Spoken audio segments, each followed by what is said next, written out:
Selamat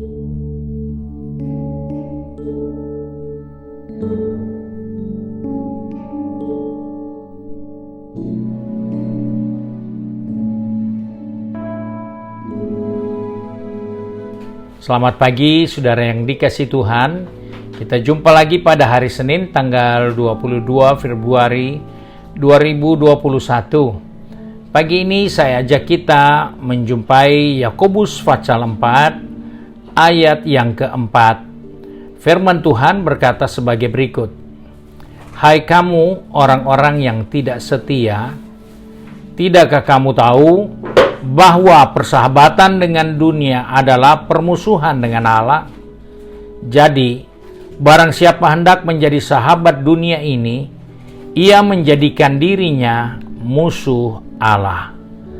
Saudara-saudara yang dikasihi Tuhan, Yakobus bicara kepada kita sebagai orang percaya yang hidup di zaman akhir ini, di mana keadaan dunia dengan peradabannya sudah sangat maju, dan dalam kemajuan itu terjadi beberapa hal yang sudah tidak lagi dianggap sebagai hal yang benar pada zaman dahulu. Kita bisa melihat dalam perjanjian bisnis ada melibatkan hal-hal yang tidak sesuai lagi dengan norma dan etika, sudah mengarah kepada hal-hal yang tidak berkenan.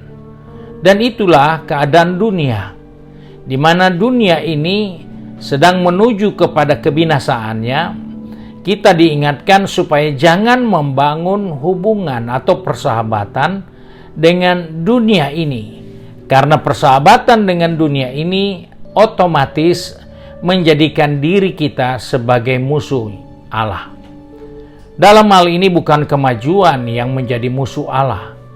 Teknologi pengetahuan itu bukan musuh Allah.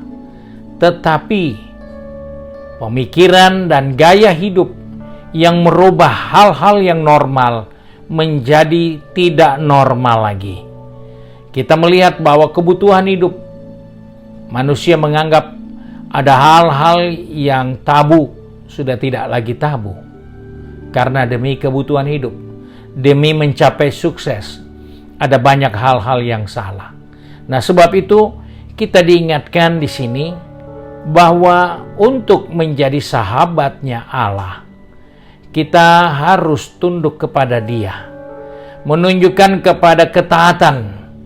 Kita diajak untuk taat, melakukan apa yang Tuhan inginkan di zaman yang seperti ini. Sebab itu kita diingatkan sebagai orang percaya, jangan kita membangun hubungan dengan dunia ini yang merubah. Paradigma hidup berubah, gaya hidup berubah, sehingga ada hal-hal yang saya katakan tadi tabu, sekarang sudah tidak tabu. Karena dunia berubah menuju kepada kebinasaannya.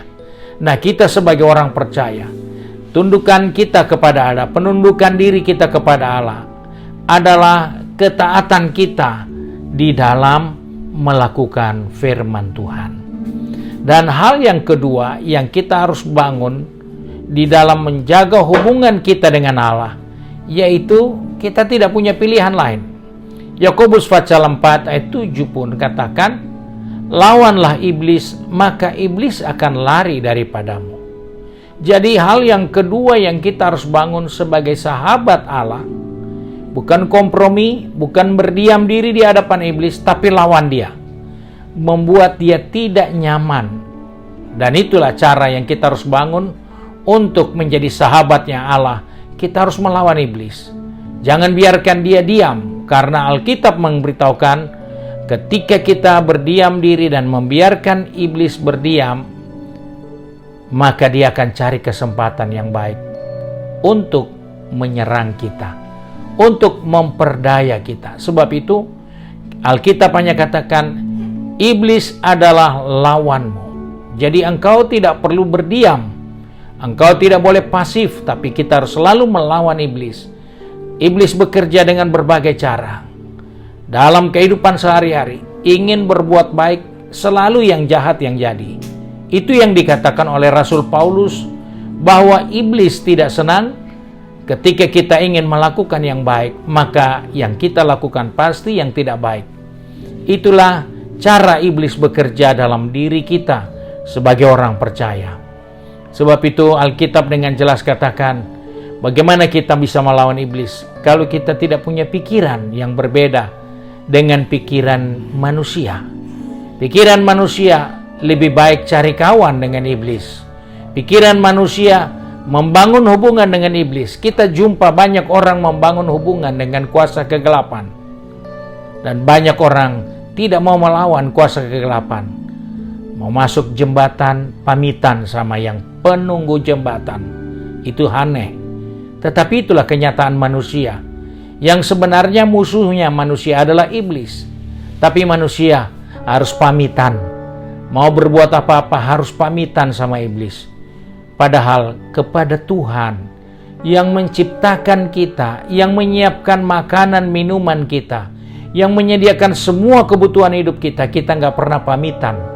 Kalau mau melakukan yang tidak baik, kita melanggar saja. Sebab itu Alkitab katakan iblis itu lawan. Posisinya bukan sahabat. Posisinya bukan bersamaan dengan kita, tetapi berhadapan dengan kita untuk kita lawan. Sebab itu, mari di hari yang baru ini, kita perlu kekuatan dari Tuhan. Kita mohon kiranya Tuhan menolong kita, supaya kita selalu bisa menundukkan diri kepada firman Allah. Ketaatan yang kita bangun, dan kita mempunyai kekuatan untuk selalu melawan si jahat yang berupaya menggoda kita, mempengaruhi kita dalam kehidupan ini. Mari kita satu di dalam doa. Kembali kami datang kepada Bapa di surga dengan mengucap syukur. Karena hari ini Tuhan mengingatkan kepada kami untuk kami membangun ketaatan kami kepadamu Bapa. Sebab itu Bapa, tolong kami, pegang tangan kami, atur langkah kaki kami sepanjang hari ini. Biarlah kami boleh taat kepada kehendak Tuhan.